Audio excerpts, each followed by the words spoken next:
Our final speaker of the evening is Debbie Sterling. Debbie is founder and CEO of GoldiBlox, the award-winning children's multimedia company known for disrupting the pink aisle in toy stores. Debbie is an engineer, she's an entrepreneur, and she's a spokesperson for getting more girls involved in STEM. I think for those teachers of you who are trying more and more to get girls involved in your computer science clubs and in your classrooms and in your maker spaces, we really hope tonight's discussion with Debbie brings you inspiration. After this brief video, which will give you a little bit more insight about GoldiBlox, Debbie is here live from California to have a chat with me. And again, I invite all of you to start thinking of questions you may want to ask Debbie in the Q&A chat. Let's see a little bit more about GoldiBlox. Engineers build our entire world. For every girl that loves making things and creativity, engineering could be a great route for them. My name is Debbie Sterling. I'm the founder and CEO of GoldiBlox. When I first became obsessed with this idea of getting girls into engineering, I knew I had to innovate something. At the time, there wasn't a single children's character who was a girl and a builder.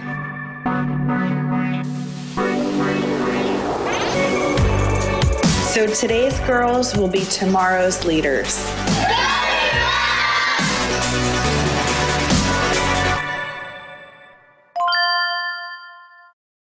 Hi, Debbie. Thanks so much. We're beaming in, just so everyone knows, from California, and I'm covering the East Coast from New York. So we're covered. Debbie, you know by now we have an audience full of teachers. It's always nice to show a successful person and to think back. It had to have started somewhere. There was a teacher along the way who was really the inspiration for you, or the person who instilled confidence for you to achieve what you have. Can you share with the teachers that story? Yes. Well, I've had so many teachers along the way who have really shaped my life, but there's one in particular that really stands out. Her name is Mary Verley, and she was my high school math teacher. And math at the time was my favorite subject, and I asked her to write my recommendation letter for college. And she said, well, what do you plan on majoring in? I'll write about it in the letter. And I had no idea at the time what I wanted to be when I grew up. And she told me, well, I think you should consider engineering. I think you'd be really great at it. And back then, I actually didn't really know what engineering was. And it sounded kind of intimidating and a little scary. But I just kind of smiled and nodded and said, sure. And then sure enough, her recommendation letter was outstanding. I think it helped me get into Stanford, which was my dream school. And once I got there, I decided, you know what, I'm going to try engineering because of her. And I ended up falling in love with it. And I never, ever would have even considered it if it weren't for her. This is important. These conversations that our teachers are having with young people, you never know what's ahead. Debbie, I know you have a strong philosophy toward promoting early exposure to STEM and computer science for girls and for children. Why is that early stage investment so important? Well, I think it's so important for many reasons that you really can't, in my opinion, you can't start too young. And some of the research that I've read shows that actually kids around the age 3 or 4 start to form their gender identities, right? And I have a 3.5-year-old son, so I'm seeing this now. Like, I'm a boy and this is what boys do. And it's right around that age that in our pop culture, the stereotypes start to set in where boys are the builders and girls are the princesses. You've got like the superhero, the princess, and I really believe that these gender stereotypes kind of start kids really early on this path of, boys build and make and create, girls dress up, and I think that for me, I think I think that there's really an opportunity, and this is what I've been focusing on at GoldiBlox, starting in at that young age with what kids watch and with what they play with, to really disrupt those stereotypes, so that by the time they're in your classrooms, they're not thinking to themselves, oh, this isn't for me. So that is such an important inspiration to the K-5 teachers who are with us, because we're often dispelling the myth that students light up in middle school or high school. That's when we have to get them and keep girls engaged in computer science. But it's really everyone who's out there teaching coding at the kindergarten level or thinking of creative ways to reach first and second graders that starts to have a ripple effect. So GoldiBlox, we showed a brief intro, but when did the moment strike that you realized we needed new characters and new toys that would disrupt this industry as we knew it? Well, there was a very specific moment that I had this kind of eureka aha, and it happened actually with a group of friends. We had started this club, if you will, called Idea Brunch, where once a month we'd go over to somebody's house for breakfast, and we'd all just sit around, and each person would take a turn getting up in front of the room and sharing a big idea. And it was in an idea brunch that my girlfriend Christy got up and started complaining about how few women there were in our engineering classes in college. And she said that she got interested in engineering at a very young age because she had 3 older brothers and she played with their construction toys. And that her building. And so as she grew up, the only girl in the family, she thought to herself, of course I want to be an engineer, but realized that, and as she told this story, I thought back to my childhood with my younger sister, and we never played with construction toys because they were always in the blue aisle, for boys. Yeah. So that's when it really hit me that, gosh, maybe I could get more girls from a very young age into these subjects by making it fun and trying to invent toys that get them excited about engineering. And as I looked more and more into the toy aisle, I found, gosh, the most popular toys are the ones that have entertainment characters attached, whether it's Star Wars or Dora the Explorer. And that's when I saw there was an even larger problem where all the engineer characters, whether it's Bill Nye the Science Guy, Thomas the Train, the Science Kid, the list went on and on and on, and it was all boys. So that's really what I've been devoting my life to, is to try to make really fun toys and media to specifically focus at getting girls excited about these subjects. I want to ask you a little bit of advice, but I had invited teachers to also please feel free to start writing into the Q&A box. So I have this scrolling list that's coming in, and I'm trying to respectfully look at you, but seeing it come in. On the point about media, I think it's very interesting some of the discoveries you've had about reaching students through different mechanisms. And one of the questions that came in, how do you get girls interested in computer science when YouTube seems to be so popular, like the YouTube channel? Maybe you want to share a little bit about your approach to what's happening on television. Yes, so I've spent the last 8 years really trying to figure this out. How would I make STEM, engineering, computer science exciting for kids?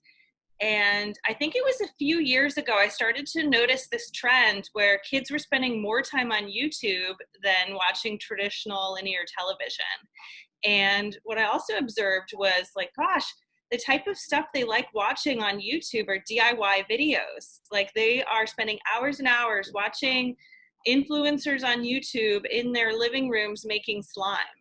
And I was like, that's kind of like chemistry. Wait, there's STEM in that they already like. And we decided to try out actually starting to make videos similar to the types of videos that kids already were liking watching on YouTube, where we would kind of do a very casual sort of vlog style video of a young of young girls making stuff, whether it's like making your own cell phone charger, making your own slime, making your own little robots, whatever.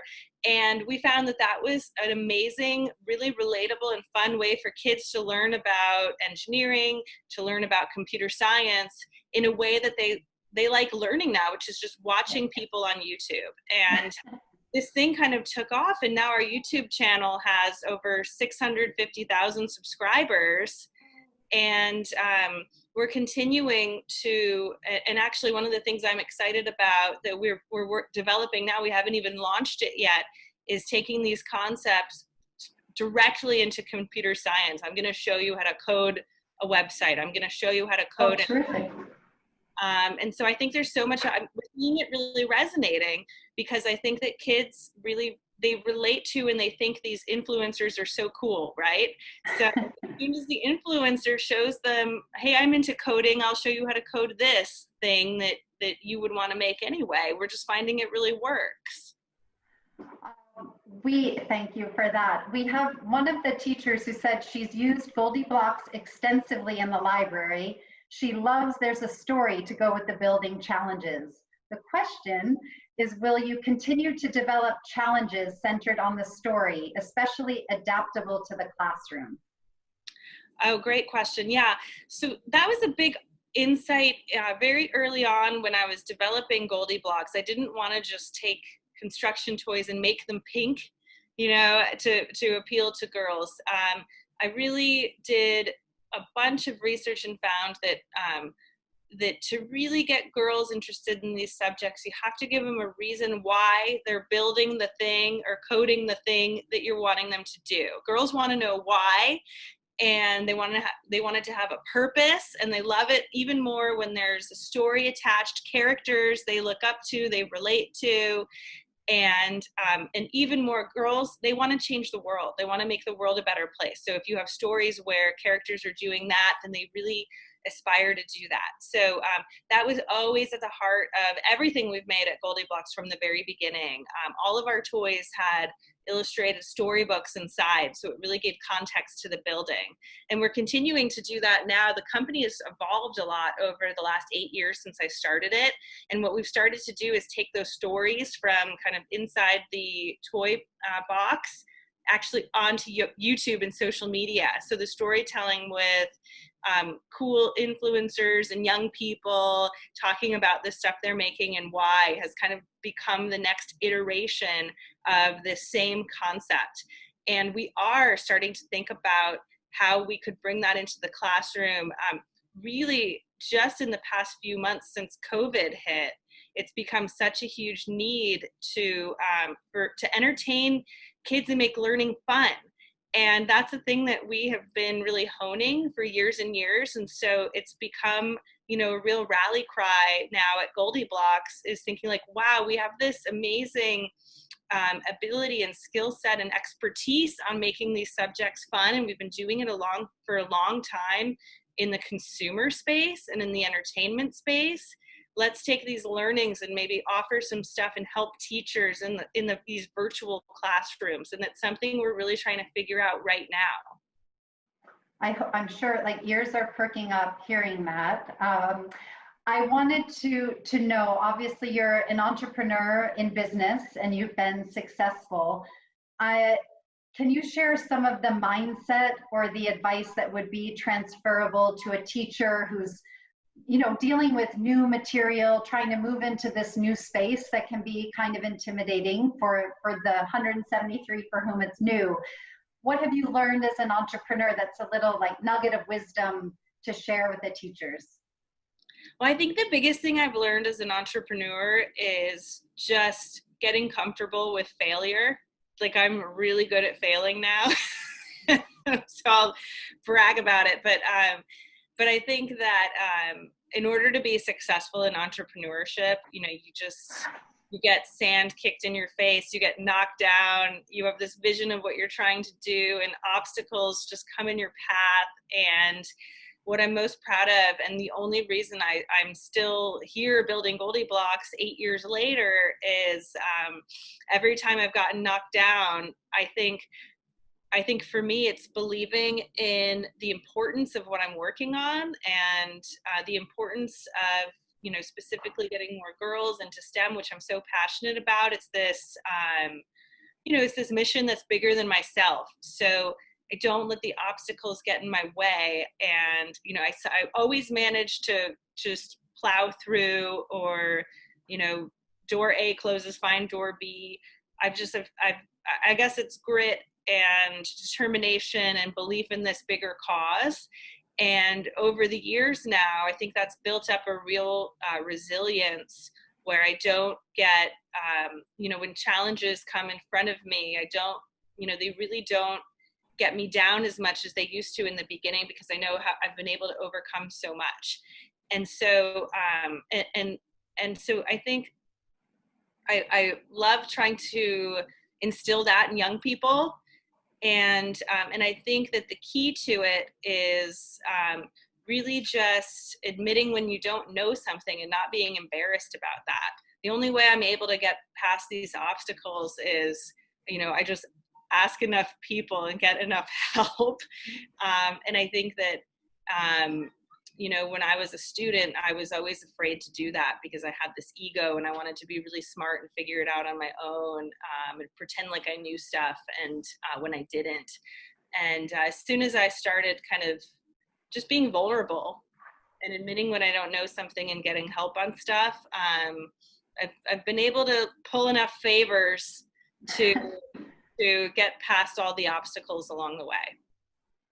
I think it's great advice, and it lets me say to the teachers that we are always promoting their learning. I mean, they're going to be in the classroom for the next 5 days, but also we're trying to build a community of teachers who are now Pathfinders alumni, so they can go to each other and ask those questions and know it's okay to be moving into this space and having some challenges.